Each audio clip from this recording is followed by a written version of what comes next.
2024 के साथ अब लोकसभा चुनाव भी करीब आ गया है, जिसको लेकर अब जुबानी जंग भी तेज होती जा रही है। सत्ता पक्ष और विपक्ष जमकर एक दूसरे पर हमलावर है। इसी बीच एक बार फिर से डिप्टी सीएम ने विपक्षी गठबंधन इंडिया अलायंस और पश्चिम बंगाल की ममता सरकार को आड़े हाथों लिया है।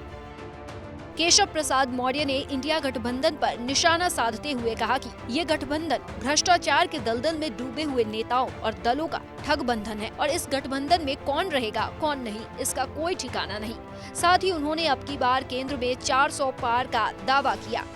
ये वैसे वो टूटा फूटा और भ्रष्टाचार के दलदल में डूबा हुआ ठगबंधन है, उसका वर्तमान और भविष्य नहीं है। माननीय नरेंद्र मोदी जी के नेतृत्व में देश एकजुट होकर के खड़ा है। तीसरी बार मोदी सरकार, अब की बार 400 पार। इसके साथ अपने एक दूसरे बयान में डिप्टी सीएम केशव प्रसाद मौर्य ने विपक्ष पर देश और किसानों को लूटने का आरोप लगाया।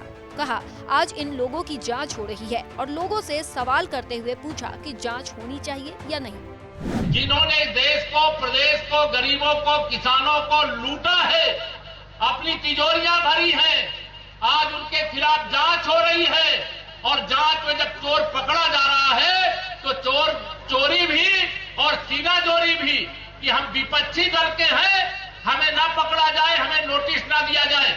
बताओ, जिन्होंने देश को लूटा, गरीबों को लूटा, किसानों को लूटा, नौजवानों के भविष्य को लूटा, उनके खिलाफ जांच होनी चाहिए कि नहीं होनी चाहिए? बताओ, दोनों हाथ उठा करके होनी चाहिए कि नहीं होनी चाहिए? आज जब जांच हो रही है तो आप कह रहे हैं कि हमारे खिलाफ जांच नहीं होनी चाहिए। अरे अगर आपके खिलाफ जांच होने वाला आपने काम किया होगा, जांच तो जरूर होगी। वहीं पश्चिम बंगाल में ईडी टीम पर हुए हमले पर उप मुख्यमंत्री केशव प्रसाद मौर्य ने ममता सरकार को घेरा और आरोप लगाया कि आज पश्चिम बंगाल अराजकता की आग में धू-धू कर जल रहा है।